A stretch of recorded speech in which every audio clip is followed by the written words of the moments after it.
Buenas tardes, profesor Germán Canizales. Mi nombre es Giancarlo Delgado del curso 1101 y voy a explicar mi último tema de mi nivelación que son las derivadas. Bueno, ahora voy a explicarle el límite y la razón de cambio. Lo que pasaba con el límite es que nosotros conocíamos el dominio y el rango. Y esto nos servía para hallar los límites y cómo se explica ahí. Bueno, ahí ahora lo que se tiene que hacer es un cambio, porque ahora no solo basta para que f de x se llegue a derivar, lo que tenemos que hacer es aplicar una de las siguientes reglas como la serían la regla de la potencia, la regla del cociente, la cadena, etcétera. ¿No? Bueno, ahora voy a explicar a partir de este gráfico las diferencias que pueden llegar a haber entre un límite y una derivada. Bueno, el movimiento que escribiría como tal el límite es el comportamiento de una función cuando la medida que sería el dominio entra y se vuelve el rango. Y la derivable representa una tasa de cambio en el punto de la función específico. Bueno, ah, otro sería el enfoque temporal que analiza, en la límite analiza cómo la función cambia en- de manera continua en el tiempo, mientras que la derivada indica la velocidad y tasa de cambio de espontáneo de una función. Y el límite se aplica como, como bien dicho, se puede utilizar para los límites, para las asíntotas, para definir una continuidad, mientras que para la derivada es esencial para ver los cambios instantáneos de tasa y de velocidad, también y también de la aceleración de las funciones. Ah, Bueno, ahora voy a explicar continua pero no derivable. Bueno, una función continua pero no derivable es aquella que no tiene interrupciones o huecos como así lo llamaba yo en la presentación anterior, que significa que es recta, pero no llega, a pesar de esto, no llega a ser continuo. A pesar de ser continua, no tiene la capacidad de derivarse, sobre todo por el cambio abrupto y brusco que tiene así ya representado gráficamente. Uno de estos ejemplos podría ser f de x igual a x a valor absoluto de x menos 3. Como aquí se ve, viene la recta por del lado izquierdo hacia cero y después abruptamente va al sentido contrario, allá al diagonal derecho superior.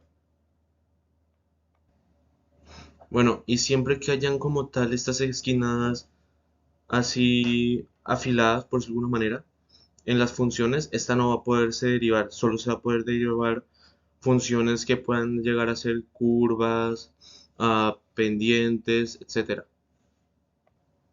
Y estos sirven principalmente a fenómenos para luego llegar a explicar fenómenos físicos y matemáticos que se asocian al asociamiento de, de una, de una posibilidad que se puede derivar. Así que sí, así sería. Bueno, ahora voy a explicar las reglas de derivación. Como dije, hay ciertas reglas o fórmulas que podemos aplicar al punto de derivar, como haya dado el ejemplo anterior, la regla de la potencia, la regla de la cadena, la regla del coseno, etcétera. Bueno, ahora voy a empezar por la primera regla, que es como la más básica de todas, que es que la derivada de un constante es cero. Para hacerlo como tal de una manera más simple, ahí puse unos ejemplos que nos pueden ayudar a guiarnos. F de x da igual a 3. Entonces, aplicando esta regla, daría que la función de x nos da cero. Esto pasa tanto con números positivos como números negativos, como vamos a ver. G de x nos da igual a menos 5, que entonces la derivada de g de x nos da igual a cero. Y también nos pasa lo mismo así sea un número muy grande o un número muy pequeño. Como vamos a ver el siguiente ejemplo, que es h de x de 291, que nos da la derivada de h de x que da igual a cero. ¿Este qué quiere decir? Que cuando hay una derivada, a no ser que haya un número de dominio que podría ser representado con x o cualquier otra letra, siempre va a dar cero. Bueno, ahora voy a explicar lo que es la regla de la potencia.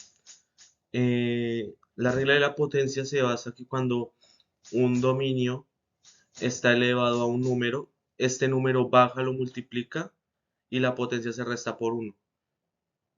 Si no ha quedado claro con la explicación que he dado, pues acá tengo un ejemplo que nos puede ayudar a entenderlo más fácilmente. Miren, acá tenemos f de x elevado a la 4.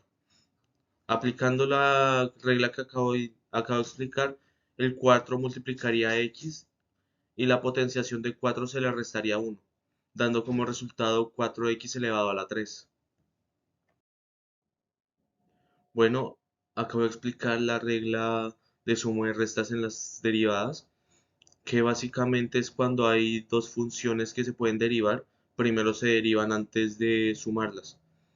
Además de esta regla, aprovecho para explicarles qué pasa cuando se intenta derivar una función que solo tiene un ejemplo, 5x.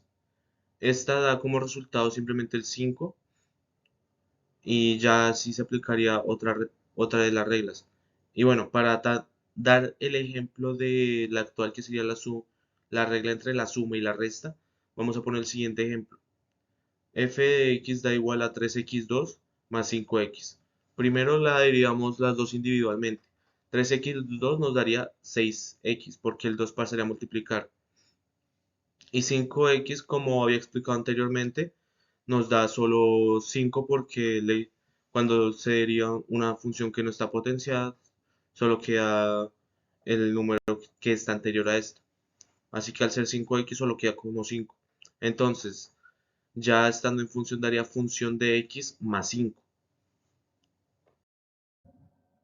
Bueno, ahora vamos a llegar a la regla del producto, que como tal podría llegar a ser una regla muy compleja al inicio, pero ya explicando como tal la fórmula, no se nos debería complicar tanto. Bueno, primero agarramos una función, la tenemos que dividir en dos partes y acá se pueden representar como fx o gx.